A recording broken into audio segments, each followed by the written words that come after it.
കാലത്തിനൊപ്പം സഞ്ചരിക്കുകയും കാലികമായ മാറ്റങ്ങൾ വരുത്തുകയും ചെയ്ത് ഈ രാജ്യത്ത് നിലവിലുള്ള വ്യായാമ സംവിധാനങ്ങളിൽ നിന്ന് തിരഞ്ഞെടുത്ത് 21 വ്യായാമങ്ങൾ ജനങ്ങൾക്ക് വേണ്ടി ഇങ്ങനെ സംവിധാനിച്ച് നൽകിയ, അത് ലോകത്തിന് പഠിപ്പിച്ചു കൊടുത്ത, 10 വർഷം കഠിനാധ്വാനം ചെയ്ത് നിങ്ങൾ ഓരോരുത്തരും അനൽപമായ പങ്ക് വഹിച്ചുകൊണ്ട് ഇന്ന് ഇതൊരു ആരോഗ്യ സംസ്കാരമായി ലോകം ഏറ്റെടുത്തിട്ടുണ്ടെങ്കിൽ അതിന്റെ ക്രെഡിറ്റ് മുഴുവൻ നിങ്ങൾക്കാണ്.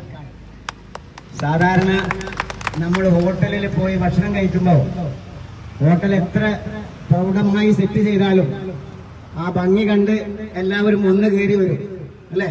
പിന്നീട് നമ്മൾ മുന്നിൽ വെക്കുന്ന ഫുഡിന്റെ ക്വാളിറ്റിയാണ് വീണ്ടും ആ ഹോട്ടലിലേക്ക് പോകണോ വേണ്ടയോ എന്ന് നമ്മൾ തീരുമാനിക്കുന്നത്. ഞങ്ങൾ സത്യത്തിൽ ഒരു ഹോട്ടൽ സെറ്റ് ചെയ്യുകയാണ് ചെയ്തത്. അവിടെ ഉണ്ടാക്കുന്ന വിഭവസമൃദ്ധമായ ഭക്ഷണം അതുണ്ടാക്കിയത് നിങ്ങളാണ്, ക്യാപ്റ്റനാണ്, നിങ്ങളെല്ലാവരുമാണ്. പക്ഷേ അതൊരു സൂപ്പർ ഹിറ്റ് ടേസ്റ്റുള്ള സംഭവമായതുകൊണ്ട് ലോകം അത് ഏറ്റെടുത്തു. ഞങ്ങൾ അതിന്റെ ഭാഗമായി.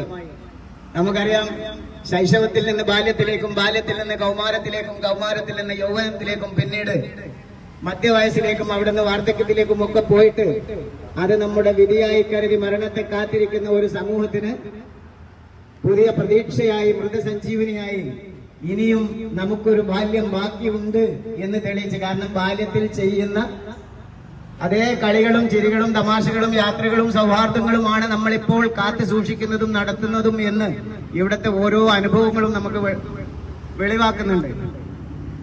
മന്ത്രി തോളിൽ കൈയിട്ട ആളെ ഇന്നലെ ആദരിക്കുന്നത് നമ്മൾ കണ്ടു, അല്ലെ? കല്യാണ സ്ഥലത്ത് വെച്ചിട്ട് ഇടപെടല്ലേ.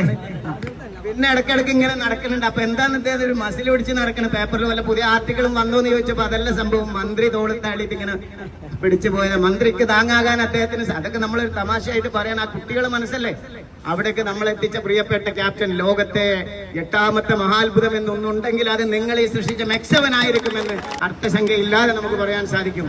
എവിടെയാണ് ഇത്രയും സൗജന്യമായി ലോകത്ത് ആരാണ് ഇങ്ങനെ ഒരു ആരോഗ്യ സംവിധാനം കൊടുക്കുന്നത്? അതും ഫ്രീ ആയിട്ട്, യാതൊരു പൈസയും വാങ്ങാതെ, പ്രതിഫലേച്ഛയില്ലാതെ. ഒരാൾ വന്നിട്ടില്ലെങ്കിൽ ഫീസ് കുറഞ്ഞു പോകുമെന്ന് കരുതിയല്ല അവനെ വിളിക്കുന്നത്. അവന്റെ ആരോഗ്യം മെച്ചപ്പെടണം, അവനിലൂടെ 4 ആൾ ഇതിലേക്ക് കടന്നു വരണം.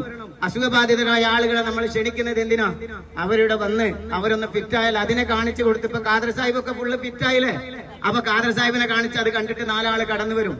അങ്ങനെ എത്രയെത്ര അത്ഭുതങ്ങൾ സംഭവിച്ച, ഞങ്ങളെ പഠിപ്പിച്ച എന്നെയും മുസ്തഫയും ഒക്കെ പഠിപ്പിച്ച പുത്തൂർ പള്ളിക്കൽ അധ്യാപകൻ പറഞ്ഞു, അദ്ദേഹത്തിന്റെ കാൽമുട്ടിന് സർജറി വേണമെന്ന് പറഞ്ഞതാണ്. പായക്കാടുന്ന് അദ്ദേഹത്തിന്റെ അനുഭവം പങ്കുവെച്ചപ്പോ പറഞ്ഞതാ, ഇപ്പൊ എനിക്ക് ഒരു പ്രശ്നമില്ല, സർജറിയും വേണ്ട, ഒന്നും വേണ്ട. ഫാറൂഖ് കോളേജിലെ ബോട്ടണി ഡിപ്പാർട്ട്മെന്റിലെ ഹെഡായി റിട്ടയർ ചെയ്ത അദ്ദേഹത്തിന്റെ പേര് സാറാണെന്ന് തോന്നുന്നു. അദ്ദേഹം അനുഭവം പങ്കുവെച്ചപ്പോ ഫാറൂഖ് കോളേജിൽ വെച്ച് അദ്ദേഹം പറഞ്ഞു, ഞാൻ മൈത്രയിൽ പോയിട്ട് സർജറിക്ക് വേണ്ടി ക്ലിയറായി ഡേറ്റ് കൊടുത്ത് വന്നതാ. പക്ഷെ അവിടെ അങ്ങനെ സർജറി ചെയ്യുന്ന പ്രോസസ് ഒക്കെ ഫോട്ടോ ഒട്ടിച്ച് കണ്ടപ്പോ എന്റെ കയ്യും കാലം കുഴഞ്ഞുപോയി. പിന്നെ ഞാൻ വീണ്ടും എക്സവനിൽ വന്ന് എക്സസൈസ് ചെയ്ത് ഇപ്പൊ ഈ സ്റ്റെപ്പൊക്കെ കയറി വന്നു. 2ാം നിലയുടെ മേലെ പരിപാടിയിലേക്ക് ഞാൻ കയറി വന്നു, പ്രശ്നമില്ല. കഴിഞ്ഞ മാസം എന്റെ ഭാര്യ പറഞ്ഞു, നിങ്ങളുടെ കാലിന്റെ വളവൊക്കെ പോയിട്ടുണ്ടല്ലോ. ഇതൊക്കെ അത്ഭുതമില്ലെങ്കിൽ എന്താണ്? അങ്ങനെയുള്ള മെക്സവൻ എന്ന മഹാത്ഭുതം നമുക്ക് സമ്മാനിച്ച നിങ്ങളെയൊക്കെ ഒരിക്കൽ കൂടി ഞാൻ അഭിനന്ദിക്കുന്നു. ഞങ്ങൾ വന്നത് നിങ്ങളെ അഭിനന്ദിക്കുന്നതിനോടൊപ്പം തന്നെ സലാഹു സാർ അല്ലെങ്കിൽ മുഹമ്മദ് ഷാ സാറിനെ ഞങ്ങൾക്ക് പ്രോഗ്രാമിന് വേണ്ടി പറഞ്ഞയക്കണം. അതേപോലെ നമ്മളെ കുട്ടി സാറ് പയ്യാറും ടീമിലെ കുറച്ചു പേരെ ഞങ്ങൾക്ക് അവിടെ പഠിപ്പിച്ചു തന്ന ഗുരുക്കന്മാരെ പറഞ്ഞയക്കണം എന്നും കൂടി പറയാനാണ് അവരെ പ്രത്യേകം ക്ഷണിക്കാൻ. ചെറിയ കാര്യം കൂടി പറഞ്ഞ് ഞാൻ അവസാനിക്കാം. ജീവൻ മേ ഐസാ സോച്ച് രഖിയേ जो खोया है वो कोई बड़ा ख्वाब नहीं है, जो मिला है वो किसी से कम नहीं है, जो है जो नहीं है वो एक ख्वाब है, जो मिला है वो लाजवाब है. അതായത് നമ്മുടെ ജീവിതത്തിൽ നമുക്കൊന്നും ലഭിച്ചിട്ടില്ലെങ്കിൽ, നഷ്ടപ്പെട്ടിട്ടുണ്ടെങ്കിൽ, ദുഃഖമുണ്ടെങ്കിൽ അത് പ്രശ്നമില്ല.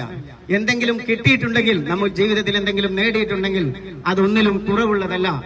നമുക്ക് എന്തെങ്കിലും ലഭ്യമായിട്ടില്ലെങ്കിൽ അതൊരു സ്വപ്നമായി കാണുക.